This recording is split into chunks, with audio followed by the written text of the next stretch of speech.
Professional baseball has Cooperstown. Professional football has Canton, Ohio. The sport of hot rodding may have its own Hall of Fame here in this unpretentious building in downtown Madison, Wisconsin. Let's take a look right now at the Richard V. Munz collection.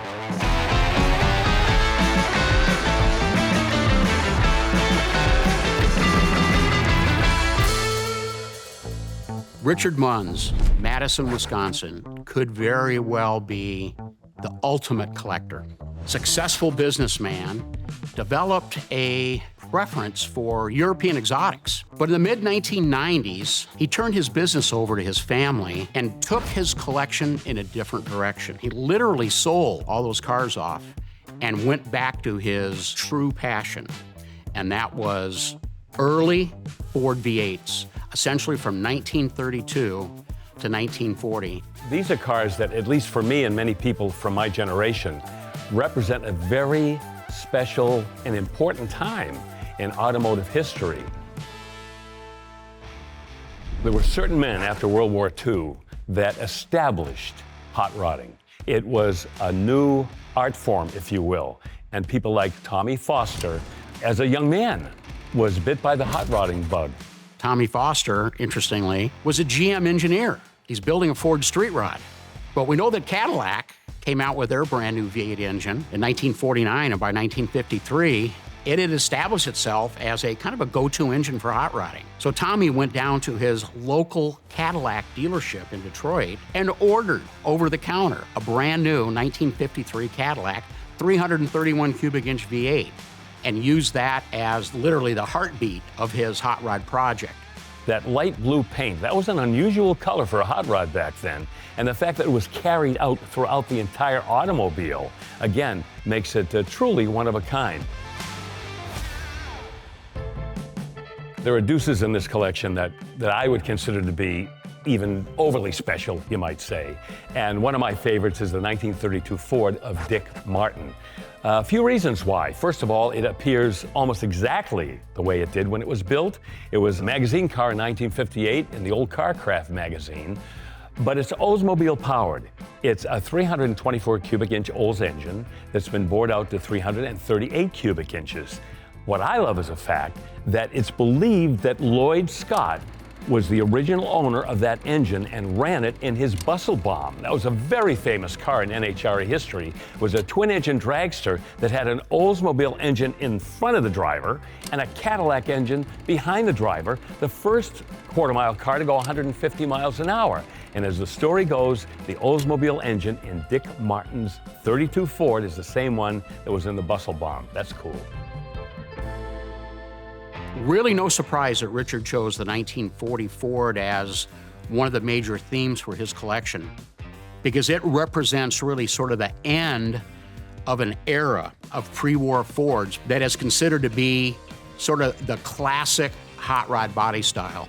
And a great example of that is the 1940 Ford that was once owned by a great builder, Barry Lobeck. It's a car that has classic lines. It's got the eyeball. Richard has a car that belonged to one of the truly memorable authors in automotive history. It was Lawrence Sorensen, who has written numerous books. And the RVM collection has a 1940 Ford that once belonged to Lauren. It's truly a hot rod. It's got a Cadillac engine in it. And it was built out in the San Francisco Bay Area back in the early days. But a Sorensen 1940 Ford, yeah, that's worth having in your collection. A lot of the cars in Richard's collection, they look original from the outside, but they've been played with underneath. But a couple of cars are full customs. When you look at them, you know they've been modified. One is a 1946 Ford, the other's a 40 Mercury. A beautiful paint, fabulous interior, cars that were actually built in the 70s. These are cars that have competed for America's most beautiful Roadster, and Richard was very proud of the fact that the cars in his collection could compete with some of the best cars built by some of the best customizers in the country, and you see that when you take a look at those cars.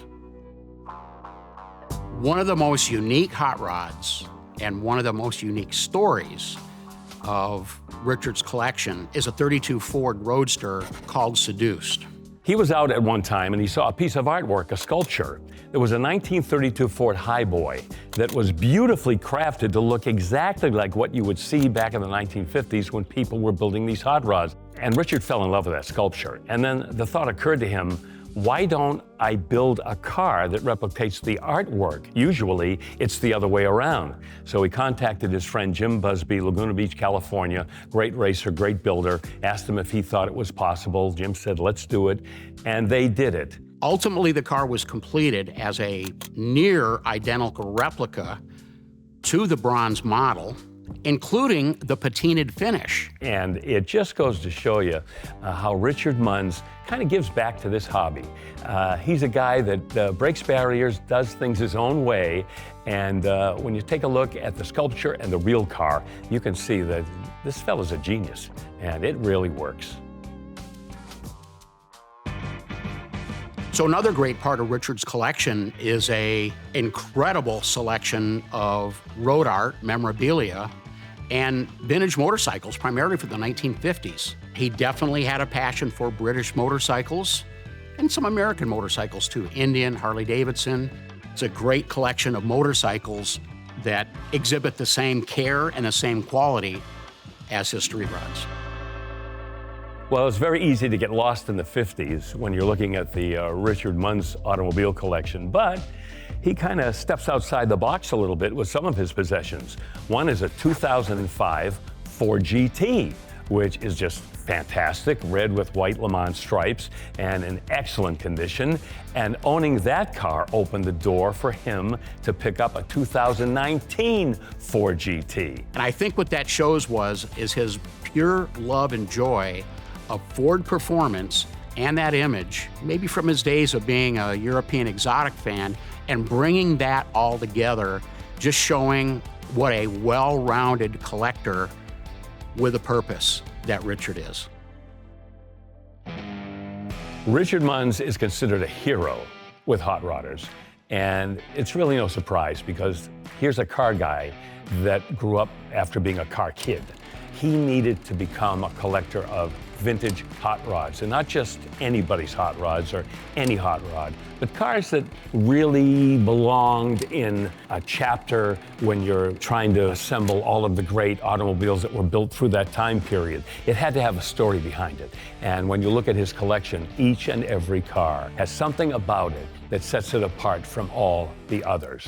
His specialty were cars that were original, surviving the test of time, and cars that had high accolades in the golden era of hot rodding, which was the 1950s. So not only did Richard acquire these cars and bring them up to any type of a condition that they might have needed to, but then he maintained and kept these cars perfectly preserved, not only because of his own pride, and that's just the way he did things, but also when it came time to pass these cars along.